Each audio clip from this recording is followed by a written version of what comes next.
那今天就是就只要大家看到这个8乐嘛8个乐我们这是8天来大家都很乐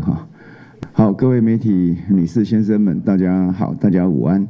那我们今天仍然是没有新增的病例，那累计387人解除隔离，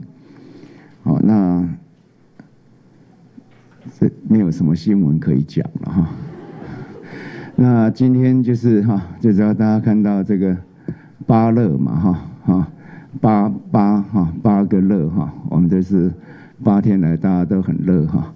那怎么样能够例行防疫的新生活让我们这个乐可以持续的增加努力。那这是我们在很有意义，这是我们在应该是甲仙是不是在里面他们这些小农们所做的这个8乐那我很欣赏这8乐，就每一颗都不同的样子就代表台湾是很多样性、很多元性。那8乐我们就继续在期待了期待继续都下去。那相关很多的这些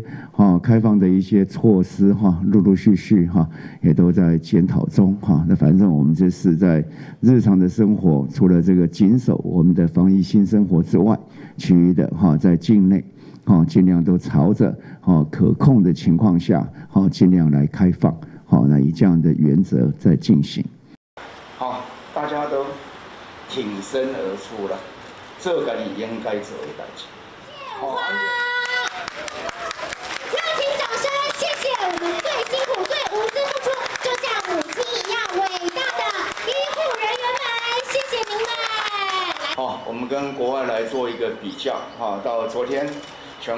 全世界了有大概400万人确诊，台湾是440人。那这里面很重要的因素在一个致死率，世界已经都接近7%，台湾是在1.3、1.4，拢是非常低一个数目字。康复呢，我们现在的康复率破病的病人康复率按照是80%啦，世界差不多33、34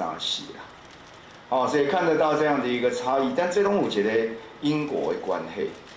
进来对真要紧的这康复里面，也是靠我们的医护站在第一线。我咧讲这个时候，就是讲这个防疫绝对不是一个团队，而是一个人他做的，这是全民，这是按全民的光荣。那我们全民大家都有这样的警觉性。那有警觉性之外，不是讲比起来，大家都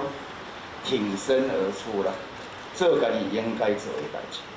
按这台湾这水准之所以悬，就是悬伫遮啦，唔是讲输人顾性命安尼就好啦。大家人有危险的时候挺身而出。那很多朋友说计程车怎么会是大众运输？我跟各位讲，根据大众运输法，计程车就是准用大众运输来规范。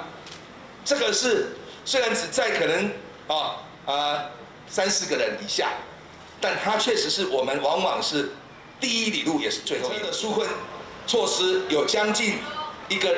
最多了可以申请到6万元。那并不是每一个人，那也不是新增其实3万元是每个月1万块，连续3个月。这个是后来我们因为交通部用的这所谓的艰困产业，结果经济部、劳动部都比照办理，所以现在全台湾是有上百万人可以申请，包括每个月最多到2万元的薪资补贴，这个就是交通部模式。所以请媒体也要帮忙说明这不是例外的项目。